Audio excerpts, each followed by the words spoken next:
നമസ്കാരം. മീഡിയ കമ്പാനിയുടെ വളരെ പ്രാധാന്യമറിയിക്കുന്ന ഡെയിലി അപ്ഡേറ്റിലേക്ക് സ്വാഗതം. എല്ലാവരും ശ്രദ്ധിച്ചിരിക്കേണ്ട പ്രധാനപ്പെട്ട കുറച്ച് അറിയിപ്പുകളാണ് വീഡിയോ വഴി ഷെയർ ചെയ്യുന്നത്.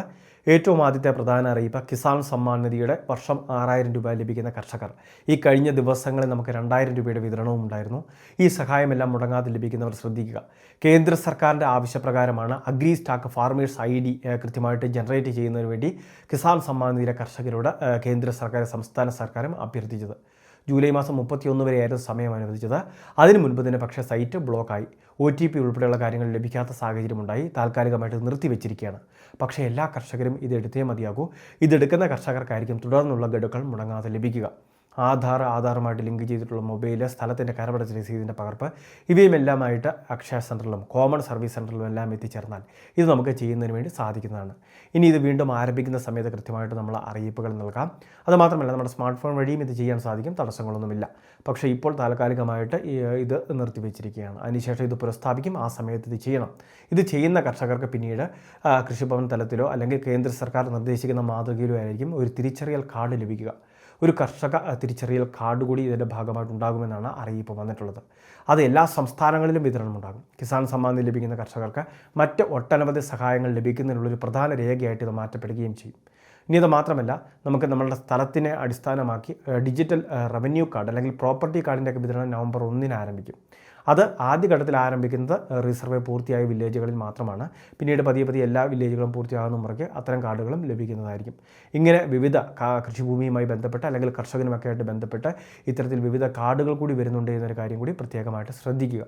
ഇതെല്ലാം തന്നെ നമുക്ക് വിവിധ ആനുകൂല്യങ്ങൾ ലഭിക്കുന്നതിന് കൃത്യമായിട്ട് ഓരോരുത്തരെയും തിരിച്ചറിയുന്നതിനുള്ള വ്യക്തിഗത രേഖയായിട്ട് മാറ്റപ്പെടുകയാണ്. അത് പ്രത്യേകം എല്ലാവരും ഒന്ന് ശ്രദ്ധിക്കുക. രണ്ടാമത്തെ മറ്റൊരു പ്രധാനപ്പെട്ട അറിയിപ്പ്, ബാങ്കിൽ നിന്ന് വായ്പയൊക്കെ എടുത്ത് വീട് പണിയുന്നവർക്ക് വേണ്ടി പ്രത്യേകിച്ച് ലോൺ ലിങ്ക്ഡ് സബ്സിഡി സ്കീം അത് ഭവന നിർമ്മാണ ബോർഡിൻ്റെ ആഭിമുഖ്യത്തിൽ നടപ്പാക്കുന്നുണ്ട്.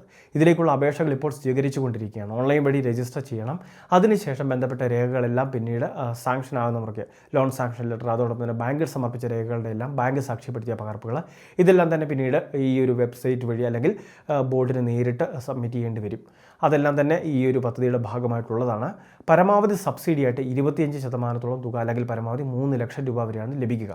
ഈ 3 ലക്ഷം സബ്സിഡി ലഭിക്കുന്നതും ബാങ്കിൽ നിന്നും ഘട്ടം ഘട്ടമായിട്ട് ലോൺ നമുക്ക് നൽകുന്നതോടൊപ്പം തന്നെയാണ് ഈ ബാങ്കിൻ്റെ ഇതേ രീതിയിൽ തന്നെ നമുക്ക് ഭവന നിർമ്മാണ ബോർഡിൽ നിന്നും സബ്സിഡി കൂടി റിലീസ് ചെയ്യുന്നത്. അപ്പോൾ ഈ 3 ലക്ഷം രൂപ ഒരു വലിയ ധനസഹായമാണ്. ഇത് തിരിച്ചടയ്ക്കേണ്ടാത്ത ഒരു ധനസഹായം കൂടിയാണ്. അപ്പോൾ ഇങ്ങനെയുള്ള പദ്ധതിയെപ്പറ്റി മനസ്സിലാക്കി വെക്കുക. ഈ സബ്സിഡി നഷ്ടപ്പെടുത്താതിരിക്കുക.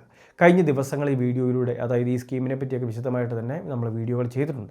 അത്തരം വീഡിയോകൾ കൂടി കണ്ട് പൂർണ്ണമായിട്ട് മനസ്സിലാക്കുക. അപേക്ഷ വെക്കാൻ താല്പര്യമുള്ളവർക്ക് ഓൺലൈൻ വഴി അപേക്ഷകൾ സബ്മിറ്റ് ചെയ്യാവുന്നതാണ്. മൂന്നാമത്തെ മറ്റൊരു പ്രധാനപ്പെട്ട അറിയിപ്പ്, ഗ്യാസ് സബ്സിഡി പുനഃസ്ഥാപിക്കുന്ന ഒരു അറിയിപ്പ് കഴിഞ്ഞ ദിവസങ്ങളിൽ നമ്മൾ വീഡിയോ വഴി അറിയിച്ചിരുന്നു. ഇതിൻ്റെ ആദ്യഘട്ടം എന്നോണം പ്രധാനമന്ത്രി ഉജ്ജ്വൽ യോജന ഗുണഭോക്താക്കൾക്ക് 300 രൂപ വീതം സബ്സിഡി പ്രഖ്യാപിച്ചു കഴിഞ്ഞു. ഇനി അവരെടുക്കുന്ന ഓരോ ഗ്യാസ് സിലിണ്ടറിനും 300 രൂപ വീതം സബ്സിഡി ഇവരുടെ ആധാറുമായിട്ട് ലിങ്ക് ചെയ്തിട്ടുള്ള ബാങ്ക് അക്കൗണ്ടിലേക്ക് ക്രെഡിറ്റ് ആവുന്നതായിരിക്കും. ഉജ്ജ്വൽ യോജന എന്നുള്ളത് BPL AY റേഷൻ കാർഡിലൊക്കെ ഉൾപ്പെടുന്ന സ്ത്രീ ഗുണഭോക്താക്കളാണ് അങ്ങനെയുള്ള പദ്ധതിയിൽ അപേക്ഷ വെച്ചിട്ടുള്ളത്. അപ്പോൾ അവർക്കാണ് ഈ ഉജ്ജ്വൽ യോജന കണക്ഷൻ കിട്ടുന്നതും.